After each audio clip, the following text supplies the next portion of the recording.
Tony D and Little Joan with, Little Joan's in the background somewhere. And this is a screenwriter's rant on Blaze, a movie about a young girl who witnesses a terrible crime, and then it's like her imagination almost consumes her. Smash like and subscribe. Thank you for smash liking and subscribing. Check out my books, links in the description.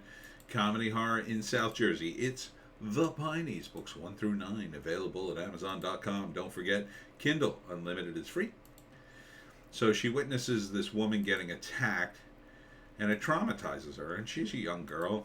I don't know, she looks to be in her young teens. And it messes her up. And it's a shame.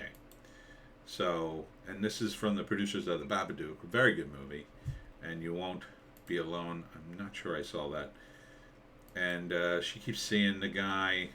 I don't know if she's actually seeing him. I assume she is. And she kind of just can't process what happened. And she feels guilty because she didn't act. And then she imagines this scene where a dragon comes out of her mouth and burns the guy.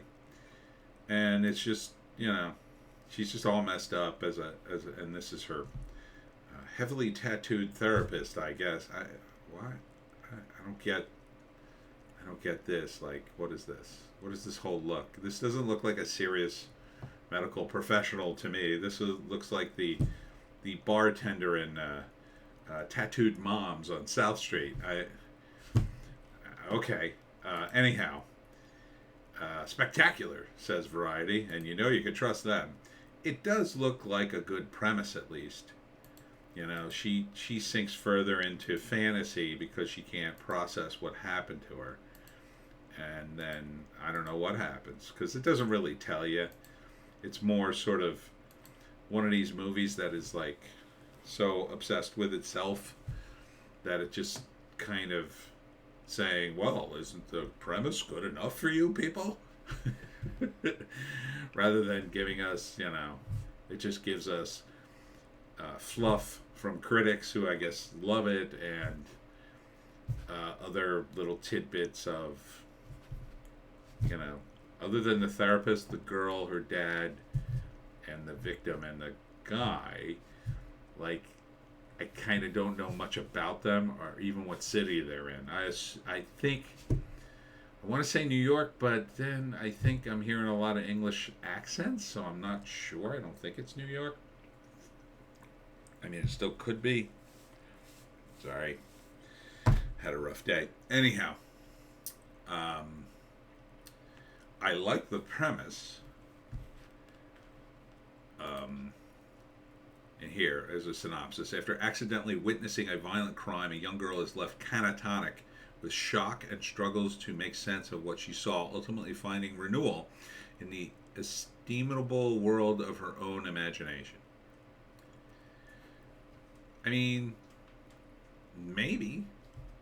So, first act, I guess, she's a kid and she witnesses a crime. There's a lot of animation in this. She's a kid. She's walking home from school. We establish all the characters. Then she sees this crime and it messes her up. Right? And second act, father takes her to a therapist, or tries a bunch of things. It doesn't work, but then finally she gets to the therapist who's going to help her throughout the movie, and she sinks further and further into fantasy. Does the therapist encourage that? I mean, at some level, I think that could be harmful, but, at some level it wouldn't be because it kind of is her way of coping.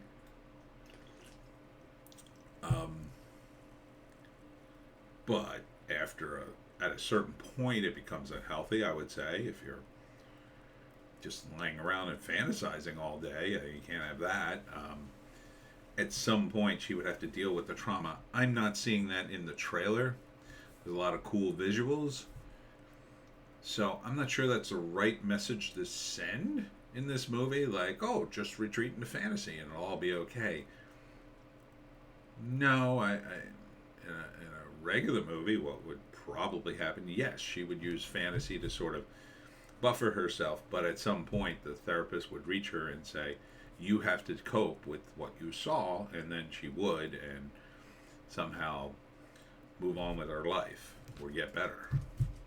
I think the movie is implying that that's okay, just retreat into fantasy and never come back. I don't know. That's what it's implying.